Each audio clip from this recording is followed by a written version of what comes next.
Hello and welcome to another episode of the Hey Girl podcast. I am so honored to be able to sit with my guest today. We like to feature young people, and I am just elated at what our guest is doing and what she's encouraging other people to do. I want you to meet Saanvi Mylavarapu. Is a hiker, she's a backpacker, she's a rock climber, she's a youth outdoors advocate.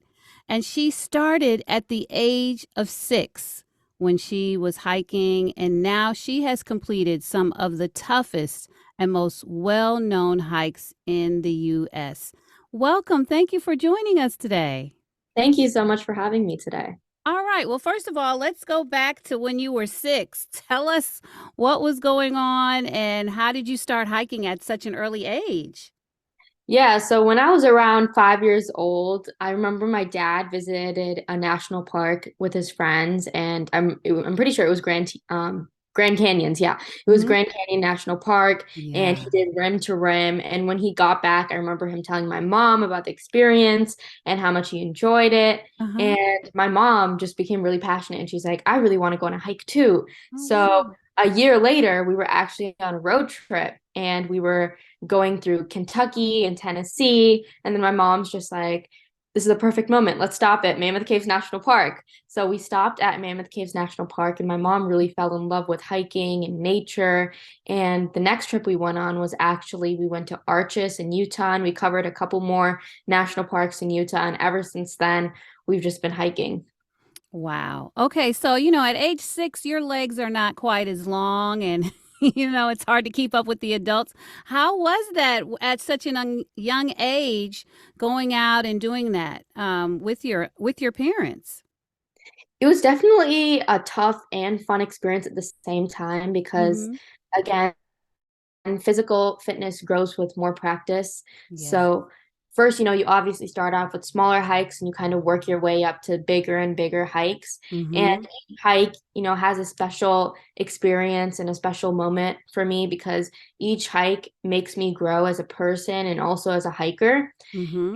And each hike kind of leads up to the next hike, which leads up to the next hike, which leads Mm-hmm. up to the next hike. And Right. one thing that I really enjoyed when I was younger, especially, was the bonding time that we had with our family, especially with my older brother. He's a couple years older than me, and we used to not get along, just the normal sibling fights. And when Yeah. we were on these like long backpacking and hiking trips, we'd be forced to bond with each other and talk to each other and really get close. And it was a great experience for both of us. Wow. So it sounds like there are a lot of benefits, not just the aspect of exercise, but you just brought in a whole new aspect of doing that with your family and being able to bond. I love that. I love that. Yeah.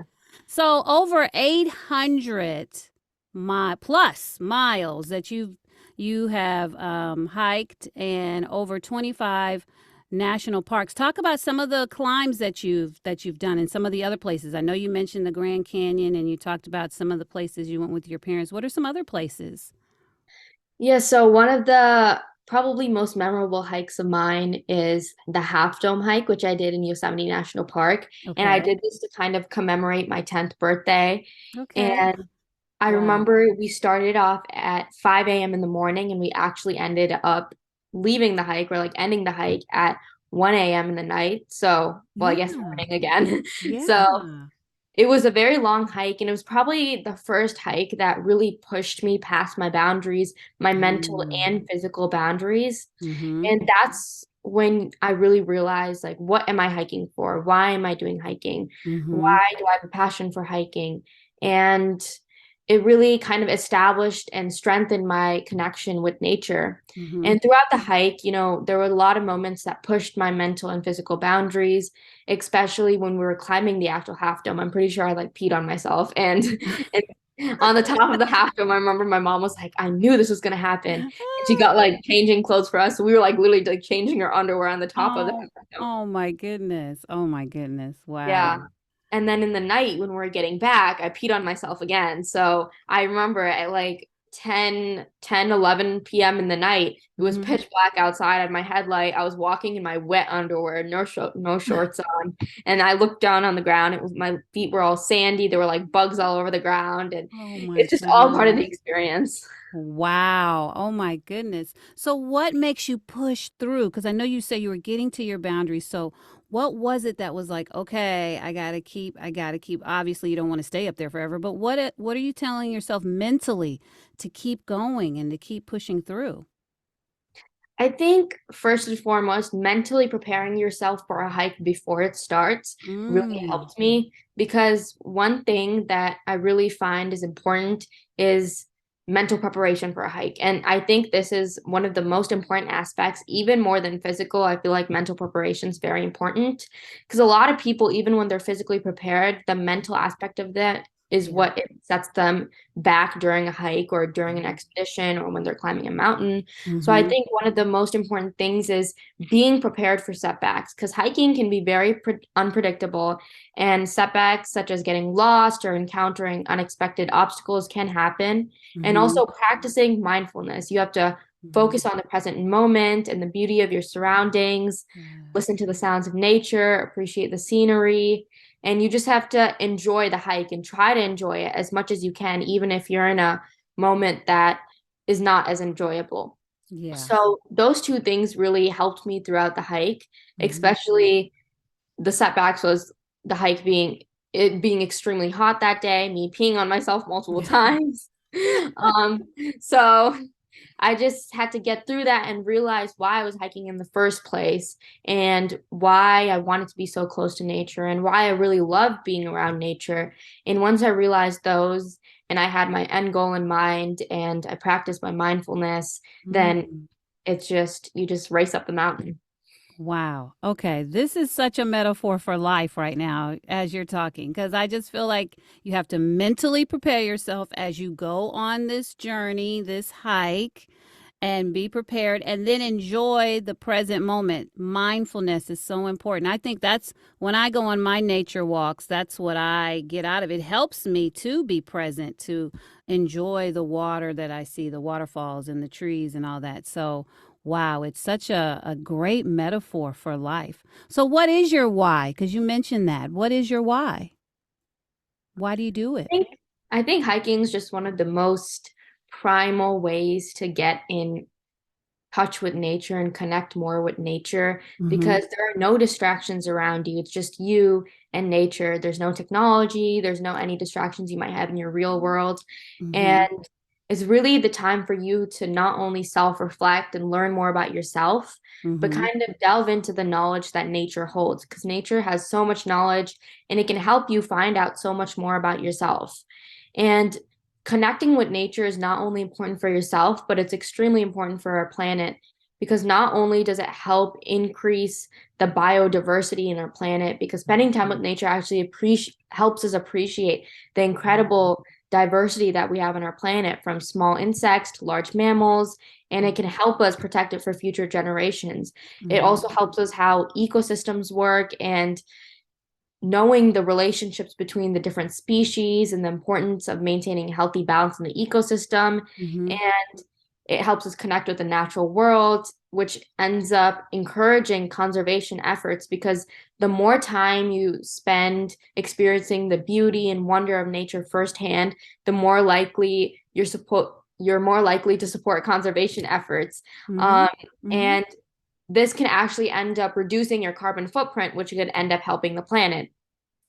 And spending time with nature overall just promotes more of a sustainable lifestyle for you, and it can also end up helping benefiting the planet as well. So it Mm-hmm. has a lot of benefits, but for me personally, I think I just really like the time to self reflect and be there by myself. It's just Mm-hmm. me in the mountains, and I just love that time to myself. And when I get back from the mountains, I find that I'm a kind of new person every time. And Wow. it really helps me become more connected with the natural world. Mm-hmm. And I'm hoping to benefit the planet in that way as well. Awesome. Wow. So how old are you now? I just turned 16 about a week ago, Oh actually. my goodness, happy birthday. All Thank right, you. sweet 16, and you're in the 11th. What grade are you in? I'm in 10th grade. 10th grade. Okay, so you're in the 10th grade, all this knowledge. I'm sensing that you like science. Is that one of your favorite? What is one of your favorite subjects in school? Is science? Yeah, I like science and just like psychology and stuff like that. Okay, look at Yeah. you. So what is your future plans? Are you thinking about going to college and what would you like to study? Yeah, I definitely am thinking about going to college. I definitely want to go to college. What I'm studying in college, I'm not 100% on that yet, but Okay. I would like to do something in the medical field, whether that be maybe not medical, but definitely in biology, whether that be medical, whether that be, you know, marine biology or wildlife Mhm. biology, something Mhm. like that. Yeah. Something in the biology field. Okay, I can see that. But you got some time, so that's good. You got some time, so that's great. So, what do your friends say about this? So, do you have friends that you've encouraged to hike with you? Like, what are they saying? Yeah, my friends definitely support me a lot. They always are, liking all my Instagram posts and commenting on all of them and Good. supporting me on every hike I go on. And I definitely have encouraged them to come on hiking with me. And I recently started a club at my school called Young Roots, where we inspire and encourage more people to spend time outdoors. And we're trying to bring more initiatives to our community in order to make our community more eco-friendly. And we're Mm-hmm. also just trying to encourage and tell more people about the effects that we're having on the planet and how spending time with nature could really help establish a connection with nature that could end up promoting a more sustainable lifestyle and helping our planet in the end. So, in fact, I'm actually going to Ray Roberts State Park, which is a local state park, with Mm-hmm. my friends tomorrow in order Oh, to take them hiking and kind of yeah. get us all outdoors and kind of try to figure out some stuff for our new club to try to get more people from our school to go to Ray Roberts and kind of spend some time there. Very good. I love that. So, what type of equipment? So, someone's saying, you know what, I think I may want to start. Obviously, we're not going to, do as much or maybe as many miles as you do right away. But if someone just wants to get started, what do you recommend them to wear? And should they take their phone? Because a lot of people, you mentioned no technology. Do you recommend leaving your phone behind or having music? Talk to me about what it is that you actually have on as you prepare to do your hikes. I usually have like the whole set, backpack, duffel bags, everything. But if Okay. you're going on your first hike and it's not that long, I would suggest definitely bring your phone on every single hike because you never know if there's going to ever be an emergency. And I love to take pictures. So phones are great for taking pictures. Yes, I Um, love that. Me yeah, too. you're not going to have service anyway, so you won't be able to do anything else on your phone other than take pictures. Good. But I would also suggest obviously getting a backpack, getting water, and definitely get way more water than you think you do need. Because in Mm. certain instances, it might be hotter in an area and you might drink more water. You never know what's going to happen during a hike. So you always want to bring more water than you think you're going to need. And other than that, just check the weather and bring jackets if you need, bring a change of clothes. But Mhm. other than that, I think just a positive attitude is a great Mhm. thing to bring Mhm. to a hike. Yes. Well, if you're going on a long one, do you bring snacks? Do you have snacks with Yeah, you? definitely bring snacks, energy chews, anything that, you like to munch on during a hike or Mhm. yeah, Yeah. any snacks you like, any food. But as Talk. long as you Uh-huh. pack it in and you take it out with you and you just Yeah. don't drop it on the ground, anything's fine. That's right. Yeah. No littering, guys. No littering. So, yes. All right. So, I want to hear about a time where you had something challenging happen on your hike, where something maybe have you encountered animals? Talk to me a little bit about that. Yeah, so we've definitely encountered quite a few animals throughout our hikes. Mm-hmm. I remember in Glacier National Park, actually, there was a mountain goat that was literally just like following me up the mountain. Oh, But goodness. yeah, they're pretty chill, so Yeah. Oh, okay. it Good. wasn't anything that was like dangerous, but it was quite an experience. I really liked it. Like I would just be hiking, the mountain goat would just be following me. Mm-hmm. But there have been quite some instances where we've seen bears actually. So when we were in Mount Rainier National Park, Mm-hmm. there was a baby bear that just crossed our path all of a sudden. It just like ran across. So we just started hiking really fast just so the mom wouldn't be thinking we Yeah. were gonna kind of startle her baby bear or something. So we just started hiking fast and we kind of just got out of there. But there have been many instances where we come across bears, and it's always important to keep your distance and know that they're animals and they also like their own privacy, Mm-hmm. and just keep bear spray with you just in case if you're in a area that is known to have a lot of bears. But other Okay. than that, if you ever see a bear, and most likely they won't even come near you, but if anything like that ever happens, just clap. If you clap really loud and make a lot of noises, they're more likely to go away and leave. They probably would. Mm-hmm. And just don't approach them. They're animals. They like their own privacy. They're doing their own thing. You're doing your own thing. So I think that's just the rule of thumb when you come across animals, is to not Mm-hmm. feed them, not go near them, and just kind of respect them, because this is their land too. And you're kind of the one who's trespassing on their Right. land. So Right, right. yeah. Yeah, so leave them alone. Yeah, so don't go out there trying to, be friends with them. So yeah, let them be. So and you do your thing and they do their thing. So that's great. So you talked about Young Roots, and that is the club that you have at your school, correct? And Yes. then do you have any other organizations that you're a part of or that you have started or you're involved in? Yeah, so I'm other than Young Roots, I actually started my own nonprofit called Nature Worthy, Okay. which is a nonprofit that aims to encourage more youth and more people in general just to go outside and explore nature. Mm-hmm. And we're really working on bringing pollinator gardens to different communities and bringing more pollinators back because they're so important for our ecosystem. And Yes. we're working on just bringing more opportunities for people to get outside in their daily lives. And I'm also part of National Park Trust, and I am an ambassador for National Park Mm, Trust. very good. And over Mhm. there I just try to work on visiting different national parks and state parks and kind of encouraging youth and more kids to come out and visit these national parks and see the beauty that Earth has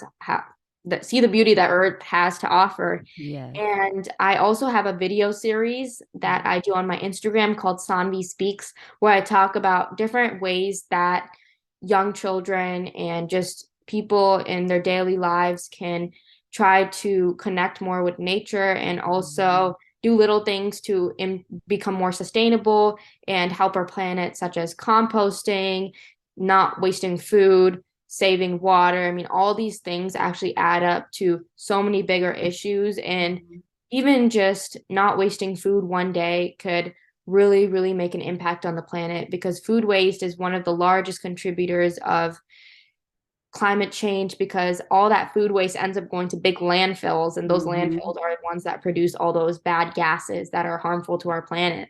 That's right. That's And very other true. than that, I'm also working with my local state park, Ray Roberts, in order to create an educational and pollinator garden. And I also go there on weekends, like I'm going there tomorrow, in order to help out with their junior ranger programs and Mhm. just encourage more kids to come out into state parks and national parks and spend their time there with nature. I love it. That's so great. What kind of feedback? Tell me an example of some feedback that you've gotten from someone maybe younger or older that was encouraged by you. Yeah, so after some people have told me that, like one person who's older than me Mhm. has told me that spending time with nature has not only made their lifestyle so much better, but they just feel so much more happier every single day, because Mhm. instead of sitting inside your house all day and breathing in the recycled air from your vents and taking in the light from the light bulbs, and Mhm.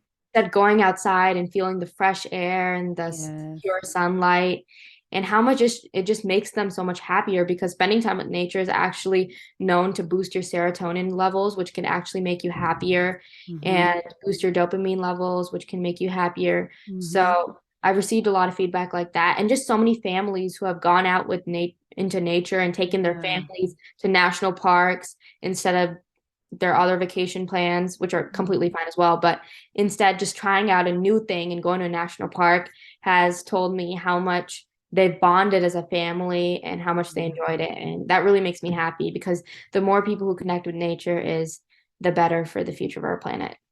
Awesome. Well, I love it. I just commend you on what you're doing. When I saw the wonderful things that you were doing, I was like, oh, I have to share this because we don't really hear enough about the great things that young people are doing to encourage other people, not just young people, other people of all ages to get out and enjoy nature and to also respect nature and in our environment. So I just appreciate you being on with us today and sharing with us. And thank you so much for all that you're doing and keep up the good work. I'm sure we're going to hear your name in the future even more because guys, she's been on all kind of TV programs, she's been on the news, she's been in magazines, and I'll have some of those links in our show notes. And also I'll put your Instagram link in our show notes as well so that people can follow you and get your Instagram stories. What did you call that again that you do every day on Instagram? That's I do it every couple of weeks. It's oh, every called couple of weeks.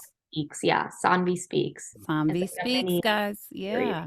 Yeah. So make sure that you follow so that you can be a part of Saanvi Speaks. So thank you so much, Saanvi. I like to always end, and I know you're pretty young, but I always end my podcast with you talking to your younger self. And you started by saying, "Hey, girl," and just say something to that 6 year old or whatever year old young Saanvi and say something to her. So go ahead. Hey, girl. Keep hiking, keep spending time with nature, keep doing whatever you want that because it's going to take you a really long way in your future. Just spending time with nature and, figuring out your passions in life. And you're really just going to end up growing up and finding your place in the world that you really enjoy. And you're going to spread the word and spread awareness and encourage more people to go outside and spend time in nature as well. Awesome. Thank you so much. Thank you so much. And I wish you much continued success. And thank you for being a part of the Hey Girl podcast. Thank you so much for having me again.